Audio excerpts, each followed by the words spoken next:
Imagine Frodo parado no escuro, segurando um anel entre os dedos. Ele olha para aquela pequena argola dourada, como se estivesse encarando o próprio destino. O brilho do anel reflete no rosto dele e por um segundo tudo parece silencioso, como se o mundo estivesse esperando pela decisão de um único hobbit. Agora pensa comigo, será que você conseguiria carregar um poder imenso desse sozinho? Ou será que, como muitos de nós, você seria lentamente seduzido pela própria tentação? Porque é isso que o anel é, uma tentação, um espelho das nossas sombras, dos nossos desejos escondidos, do que gostaríamos de ser, mas não deveríamos.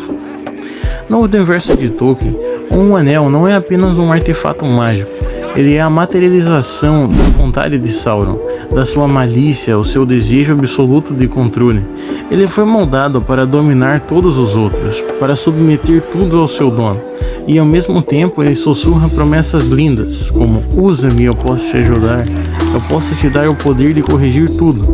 E é aí que começa o perigo. O filósofo Sócrates dizia que ninguém faz o mal voluntariamente, faz por ignorância de si mesmo. E o anel explora justamente essa ignorância. Ele oferece soluções fáceis, atalhos rápidos, justificativas perfeitas. A pessoa acredita que está fazendo bem, quando na verdade está sendo moldada pela própria vaidade. Frodo começa a jornada humilde, apenas aceitando um fardo porque não havia mais ninguém. Mas conforme a viagem avança, o anel pesa. E eu não estou falando de peso físico, estou falando daquele peso silencioso que todo mundo já sentiu uma vez. O peso da responsabilidade misturado ao desejo. E todos nós, na vida cotidiana, carregamos os nossos próprios anéis.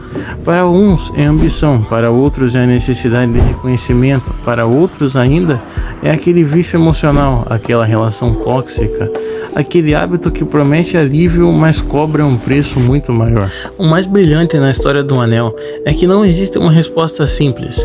Não há vilões que já nasceram maus, nem há heróis imunes. O anel testa cada um do seu próprio jeito. Gollum é um aviso vivo do que acontece quando a tentação vence. Ele não nasceu daquele jeito, ele não era um monstro, ele era alguém comum, normal, até o dia que conheceu o seu precioso.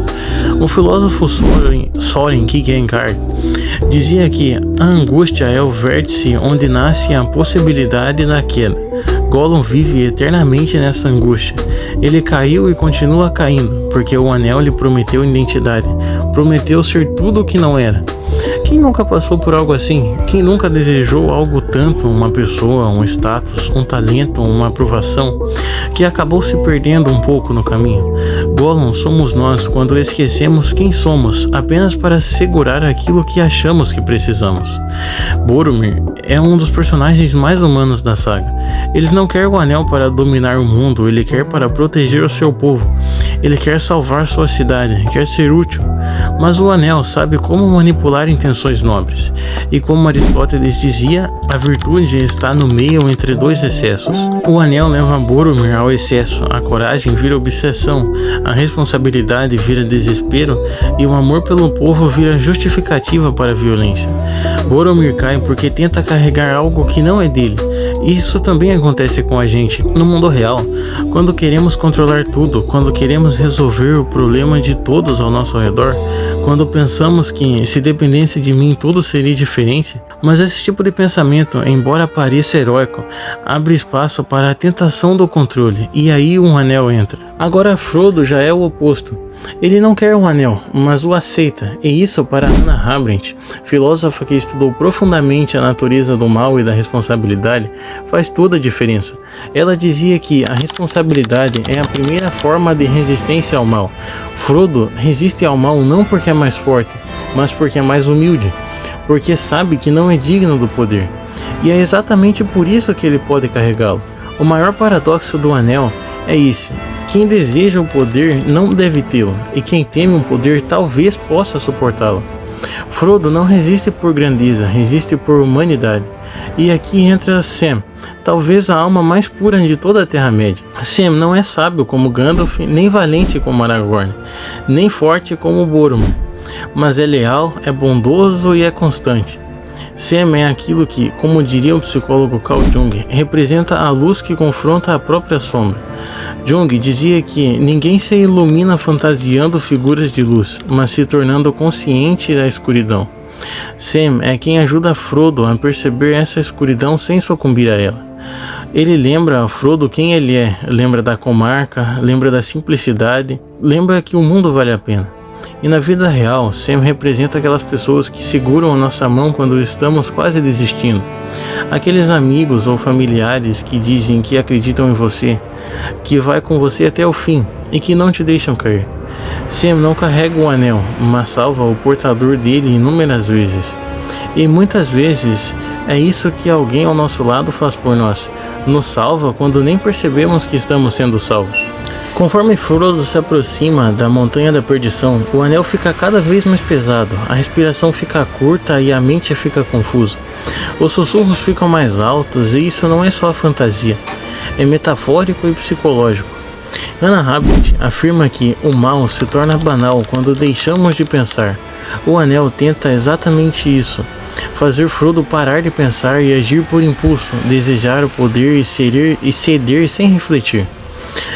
E quantas vezes isso acontece conosco, no momento de raiva que dizemos algo que não deveríamos, na tentação de fazer só uma coisinha que achamos sem consequências, naquele caminho que sabemos que é errado, mas parece mais fácil, naquela escolha que nos dá prazer imediato, mas nos culpa depois.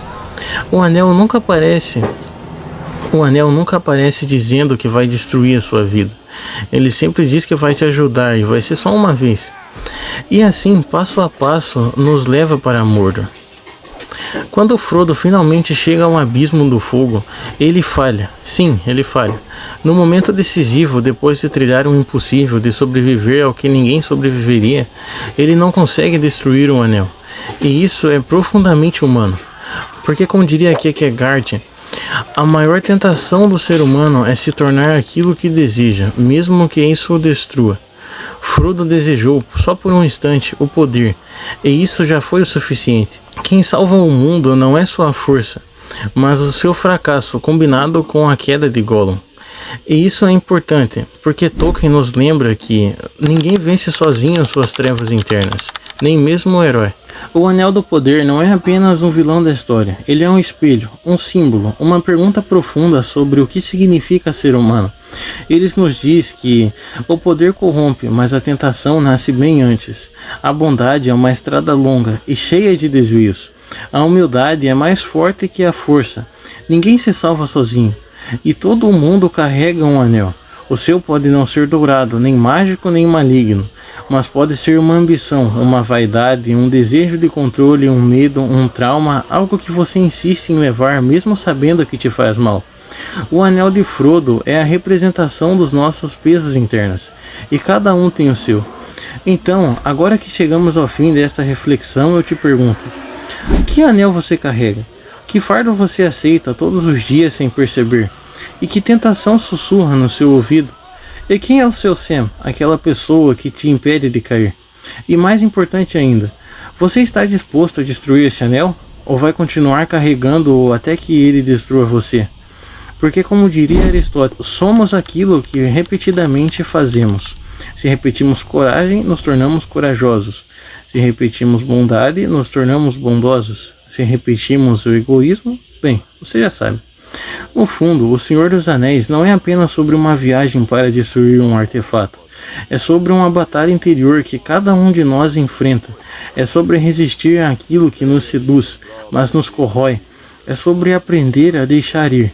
É sobre descobrir que, mesmo quando falhamos, ainda podemos ser salvos. Então respire fundo e responda: qual é o seu anel? E o que você vai fazer com ele? Muito obrigado por ter assistido até aqui, mas não se surpreenda, porque no final de tudo eu sou apenas um humano.